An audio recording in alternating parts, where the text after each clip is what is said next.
Welcome to Healthcare du Jour, where we dish up and digest the latest in healthcare. For the next 30 minutes, sit back as we bring you insight, commentary, and discussion on trending topics to the table, all expertly served up by our host and his guests. Healthcare du Jour is brought to you by Carium, the telehealth platform enabling healthcare's digital transformation, helping you care for people within the fabric of their daily lives. Now here's your host, Matt Fisher.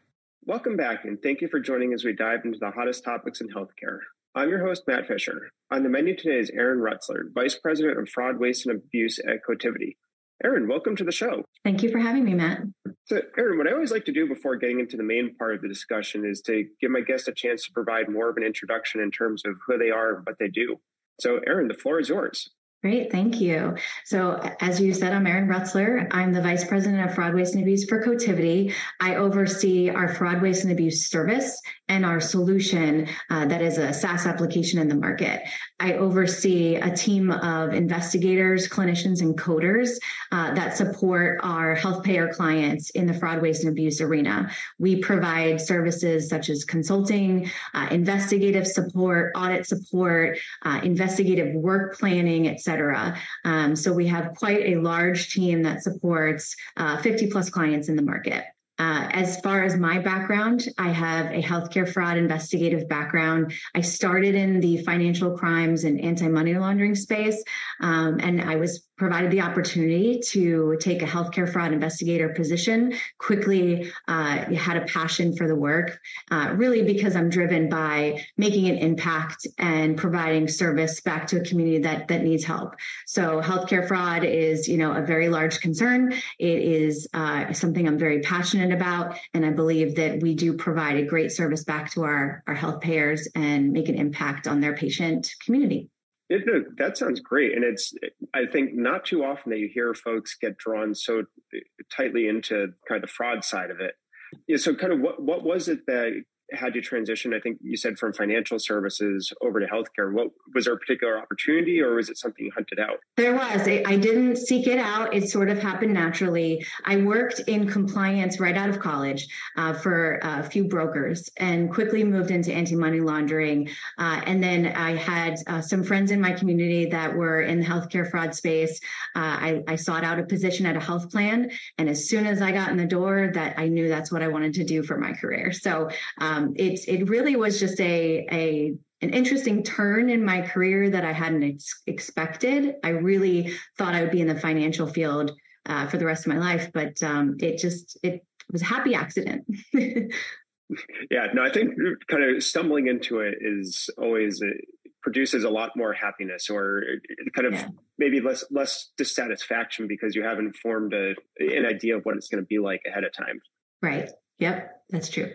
So kind of to help frame the discussion, you're just, kind of in the background, you were talking a lot about fraud, waste, and abuse. And I think it would be helpful, if you don't mind, to define what each of those are, because I know they are three distinct categories that may have some intersection, but do draw different forms of attention and potentially different remedies as well. Sure. Yeah. So in terms of fraud, waste, and abuse, I'll start with waste. Waste is really overutilization of services or misuse of resources. And abuse is more excessive or improper use of services that are inconsistent with either business or medical practices. Where it gets really interesting is in the fraud space. So that's where you have an intentful act of deception, for financial gain. And so here at Cotiviti, generally speaking, waste and abuse is really what we're tracking, and we're leaving the fraud concerns to our clients and to our law enforcement partners because of that intent piece. So we can draw conclusions from data, from medical records, et cetera. But once we start to suspect there's a potential fraudulent concern, that's where we need to refer it over to our clients and our law enforcement partners to, draw conclusions around the intent behind the actions. So when you're going about and looking at the data or looking at behaviors, what is the process for, and we'll focus on, I guess, kind of waste and abuse, kind of what are your focal points, and, what are the indicators for you that there could be a concern? It's really drawing from patterns in history. So we look at providers at a holistic level, not just claims. So a lot of our solutions at Cotiviti, they're very claim specific. They look for either coding errors or waste and abuse that may not be systemic across a provider's claims. What we do in our fraud, waste, and abuse group is look at a provider and see if there's patterns that may look like billing errors, or they may look like waste and abuse over time. So we look at general behaviors, we look at peer analysis, and then we draw some conclusions just based on the utilization patterns that we find in their claims. So do you have any kind of examples of what might jump out at you as potentially concerning? And then, kind of building off of that, once you do find something that, maybe raises a red flag, what does the process look like to determine if it is actually a red flag or maybe something not as concerning?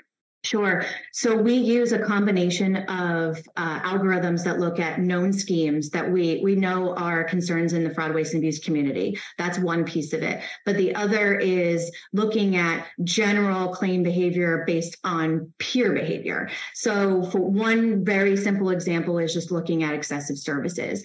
And one great area that we're looking at today is in the mental health space. So if we start to see overutilization or excessive use of a certain service, for example, a 60-minute individual psychotherapy session that is 95%, in some cases 100% of their billing, we'll start to pick at that and see if it's warranted. Looking at patient diagnosis, frequency of visits, how many patients they're seeing on a day, and then determine whether or not it actually makes sense or if it's outside the norm.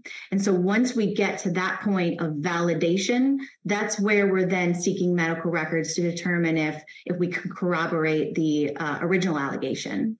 Yeah, and kind of when you're going through the records, is that, I guess, a full-blown audit, or is it maybe just kind of a small check that could lead to an audit? Or maybe I'm drawing an improper distinction there. No, I think that's fair. So it can be both. It really just depends on the egregiousness of the behavior and how we're contracted with our clients.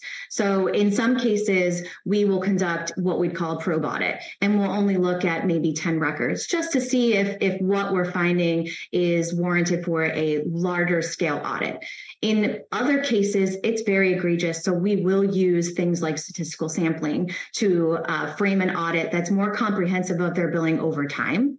But we also work in the prospective space. So we look at daily claims that come in and request those records as well. So, what I would say is we use a staged approach, and it's really based on the allegation. So if it's a prospective audit that we can do ongoing and then educate, or we may start with the retrospective audit and moved into the prospective space just to try to change the behavior after we have some audit findings.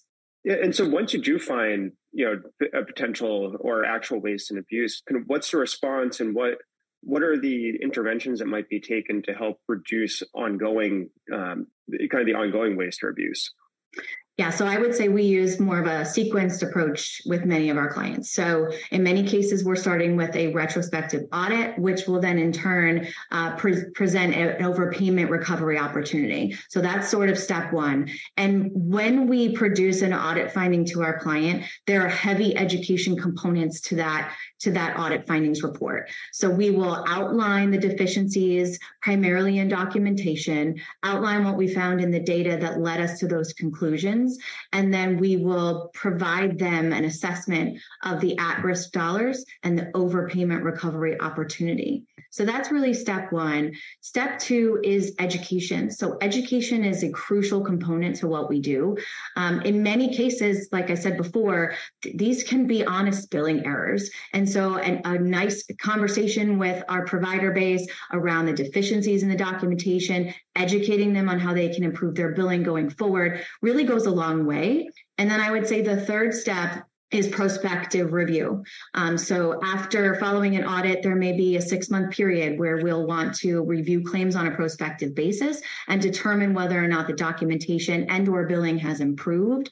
And so those three mechanisms together really make the large impact on how we can change behavior going forward. Yeah, and kind of as you're going through the analyses, do you find patterns, or are there particular service lines that are more or can more often result in concerning findings? Yes. So in fraud, especially considering in the pandemic times, there are certain vulnerable populations that do tend to get targeted.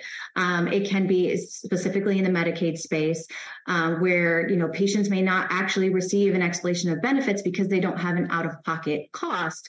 So they're really not seeing that this potential inappropriate billing is happening because they don't have, a cost to that service. The commercial space is, I sometimes call it the Wild West. We have many different payers that have varying policies. They'll use a combination of Medicare and Medicaid policies, but then build on those. And so, it becomes a little trickier when we start to work in the commercial space because we've had to sort of aggregate all of that information and make sure we're looking at it from the right lens. So I think, generally speaking, Medicare, Medicaid, we start to see a lot more egregious behavior just because of the vulnerability of those populations. But it certainly doesn't mean that the commercial space is off limits. Yeah, actually, that's kind of an interesting point that you just raised that, with Medicaid, I think you pointed out because there's no explanation of benefits, maybe it's not being called out. So is that implying that sometimes the patients are reporting the concerns because they're looking at it? And how often is it that you would hear from a patient? So we don't man a hotline for our clients, but our health plan certainly will provide us referrals based on hotline complaints that they receive. And I would say, it's pretty regular. There's a good volume of complaints that come in from members, and it's a really daunting task from a resource perspective. And so in many cases, they'll send us the information on any behaviors that have been identified through a complaint, and we'll vet it through our analytics and look at the claims data for them to validate the concern. Some of them can be just misunderstanding in terms of the bills or explanation of benefits they received. But in many cases, we do get great referrals from the member population. Yeah, it's probably a microcosm, but might parallel to some degree, like, whistleblowers or right. other folks who have a suspicion that there is a larger problem. And, being able to validate it, I think sounds like a very important part of the process. Absolutely. So, and then also, I feel like I've seen, over the years, I don't know so much in the past year or two, but, I feel like I remember seeing lists in prior years where different organizations were trying to identify kind of the top 10 most wasteful or maybe unnecessary procedures or types of services for different service lines. So does that kind of feed into the waste and abuse analysis as well? It does. So I would say we refresh that list every year. Certainly, there are certain services that come up frequently in terms of waste and abuse issues that we're tracking. But things like the pandemic and telehealth, services entering the mix at a larger scale, I think those types of things are the refreshes that we need to do every year. So one of the suggestions we make to all of our clients as we're going through the process of preparing for a new calendar year is looking at things like coding updates, different schemes that we saw last year, doing a recap of the known services that have a risk in their specific data set, and then targeting those each year. So I don't think it's a one and done. It's a cyclical process where it has to occur each year. So you're staying current with the current concerns in the market. Yeah, kind of that ongoing cyclical nature certainly makes sense. And for those of you just joining, I'm talking with Erin Rutzler of Cotiviti, and we're talking about fraud, or mostly waste and abuse within healthcare. Kind of, Erin, I want to pivot a little bit to a point that you just raised about changing services and the changing focal points because of the pandemic. And I think you're kind of alluding to in particular telehealth. Kind of what experiences did you see, or what changes did you see, and what new concerns arose through the course of the pandemic? Yeah, so we were definitely tracking the uptick in telehealth throughout the pandemic for sure, because we knew that there could be some vulnerability there. I mean, certainly the intent behind it is to ensure access to care and stopping the spread of COVID. But what we started to see is a combination of things. One, obviously telehealth became a great method for patients to have the access to good care. But the other was, the types of services that were allowed through waivers, through relaxations, et cetera, drew some larger fraud, waste, and abuse concerns for us. Specifically, we started looking at the uptick in mental health services. So I think it was about 30% of surveyed folks in the population indicated they needed a mental health service during the pandemic, which is an increase from, I think it was about 10 or 11% in 2019. And so because of that need, again, thinking back to what we talked about before, potential vulnerabilities in the system, targeting vulnerable populations, we started to see that not only were the mental health services on the rise, but the types of services we were seeing were a bit problematic. So we talked about an example before where we start to look at excessive services. And specifically in the individual psychotherapy space, we started to see that the 60-minute individual psychotherapy session was increasing substantially just based on general utilization of mental health services before the pandemic. So that was a really large area of focus for us because we were seeing some egregious behavior. We did have quite a few large cases where we looked at things like what we would call an impossible day scenario, where a provider may bill for an excess of services that would take more than 24 hours in a given day. So that's just a very simplistic example of some of the things we were finding. I would say, generally speaking, that was the largest focus area for Cotiviti and our clients last year and the year before.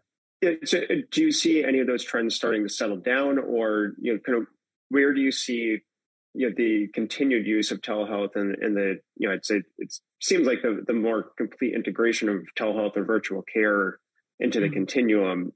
How do you see those patterns settling down as it becomes more regular? So I think the challenge is that the waivers, et cetera, are still in place for many of the services at this time because the public health emergency is not over.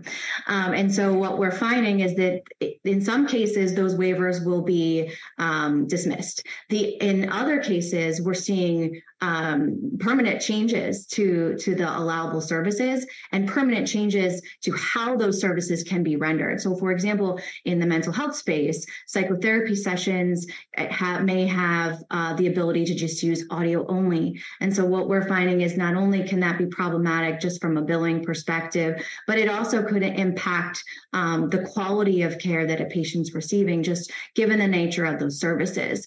So I don't suspect that telehealth will obviously go away. It's here to stay. And I think that, when used properly, it's very effective. And it's really providing an opportunity for patients to get the quality care that they need that maybe they didn't have access to before. But I certainly don't know that we'll see a downtick in the types of schemes that we're tracking, just given the nature of what we do. Yeah, and I guess from that perspective, is it fair to make an assessment that telehealth is arguably more susceptible to waste and abuse? Or is it just kind of, as you're just saying, it's a newer service that's gained in prominence, so it's just drawing more attention at the moment? But in my mind, I always think about historically there have been many well-known areas of fraud, waste, and abuse in healthcare. But there haven't been arguments of, well, we need to curtail those types of services just because these types of actions are happening. Yeah, I would say it definitely has created a new vulnerability. One, because, many of physicians and payers may not have the experience with the documentation requirements in the telehealth setting. Just given the nature of telehealth, you can see potential overutilization issues arise just because, it's sort of the speed of services, right? You're not having a doctor going from one patient room to the next. But I think it's one of those areas that not just the nature of it being telehealth makes it a vulnerable piece. I think it's the newer side of things that make it more of a challenge and a concern as we move into 2023. Yeah, so I guess then is it fair to say it's, as experience continues to be gained, and I think as you're just implying, both the payers and the clinicians understand the rules and the delivery better, that arguably some of the more egregious cases will start to fall by the wayside, and it'll be easier to sort out the intentional bad actors from those who just were making honest mistakes or making mistakes just because they were uninformed. Exactly. I think we'll be able to better distinguish between billing errors and fraud, waste, and abuse as we move forward. Yeah. So kind of as we come out of the pandemic, as we're recording, the PHA was just renewed, but there seems to be a growing feeling or expectation within the industry that this might be the last renewal. So as we start to move towards a period where that does end and some of the waivers that you were mentioning disappear, because I think also as of today, there hasn't been, legislation or regulations implemented to make all the changes permanent. Where do you see concerns arising, or where do you see, if things do snap back into place, where more protections might arise that could help limit the amount of waste and abuse? So I think all of us have been preparing for that moment, right? And so I don't know that much will change in terms of how we're reacting to the changes. I think what's happened through the pandemic is there's been a heightened awareness of how problematic fraud, waste, and abuse is in healthcare. And so our clients made that shift. They're making that shift in different ways. They're being diligent, they're tracking data, they're looking for concerns earlier, but they're also being more preventative. They're putting more prospective solutions in place. So that allows them to react much quicker than it would on a regular pay and chase audit, which isn't necessarily the most fruitful. It's not the most effective. And I think it causes a lot more abrasion than it needs to. So I think where we're focusing as we prepare for the PHE to end is just staying ahead of what we were seeing in the pandemic, being more preventive, and working with our clients to track any sort of spikes that we see in the data as a result of all of these waivers potentially ending, and then also tracking those that will be permanent. Yeah, you're saying that there's a movement away from pay and chase and being more proactive. It sounds great because at least personally, I feel like that's been one of the major deficiencies in why you can see so much fraud, waste, and abuse, is because the bad actors can get away with it, and then by the time it's detected, how are you actually going to recover the money from them? So as I guess to pick apart a little bit more what you're saying in terms of being more proactive, what has encouraged that to happen, and what tool or maybe what kind of tools or technology have become available that have better enabled the proactivity? So I think historically, the reason, the fraud, waste, and abuse units haven't been able to move to a prospective solution is just the sheer administrative burden of standing up such a program. We're always tight on resources in the Special Investigations Unit to begin with. And so I think it's a combination of having a solution that works for them, that's not burdensome to their already taxed investigators, but also having subject matter experts as their partners. So there are, aside from what we do at Cotiviti, there are a number of vendors in the market that provide that type of, service to these payers. And that enables them to take some of that administrative burden off of their experts who should be looking at investigations and then put this into place. So things like automated workflows, machine learning, AI, all of those new technologies that we didn't have when I started my career in healthcare fraud are enabling our clients to take that action. But they're also, I think, using partners to do so. The great resignation that occurred as part of the pandemic certainly did not help with having to staff and maintain resources in these investigative units.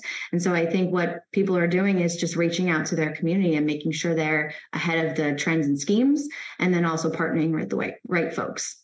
Yeah, and kind of thinking as that movement continues to happen, And then furthering that, the discussion around what happens as we come out of the pandemic, waivers and other changes, what additional changes or, laws or regulations you think would be helpful to help reduce the fraud, waste, and abuse concerns and also reflect the lessons that have been learned? So, I wouldn't say I'm an expert in regulatory change and concern, but, I would say that I think it's an ever evolving problem, because I was speaking to another colleague the other day, and we were talking about how incredibly frustrating it is to be a healthcare fraud investigator, because you feel like it's sort of whack-a-mole, right? You find one thing and then you move on to the other, and there's new schemes, new codes, new changes, et cetera, all of the time.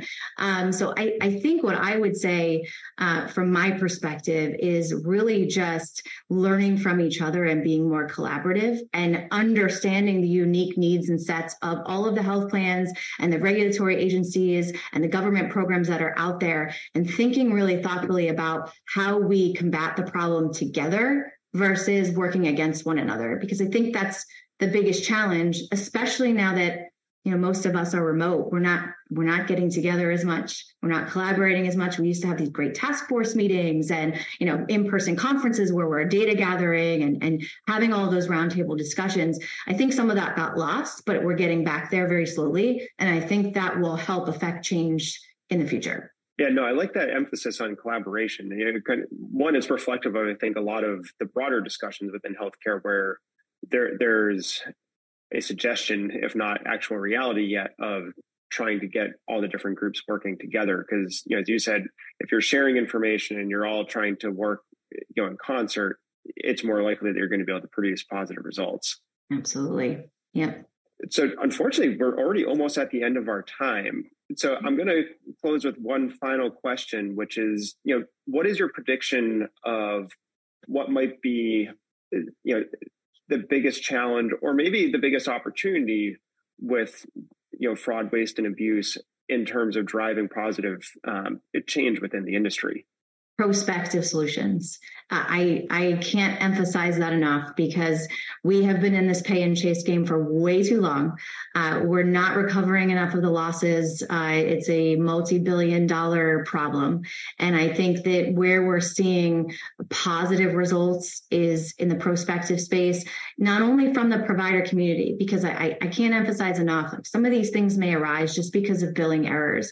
And by going back and looking at 2-3 years of data and then requesting this hefty sum of dollars based on their billing over the last 3 years, it's very abrasive. And then sometimes it's just not necessary because there's an education component to it. So I think having a prospective solution, stop some of those errors early. We can be more preventative around the long-term potential fraud issues, and then in turn drive savings just based on the general claims we're seeing each day, and then have better patient outcomes.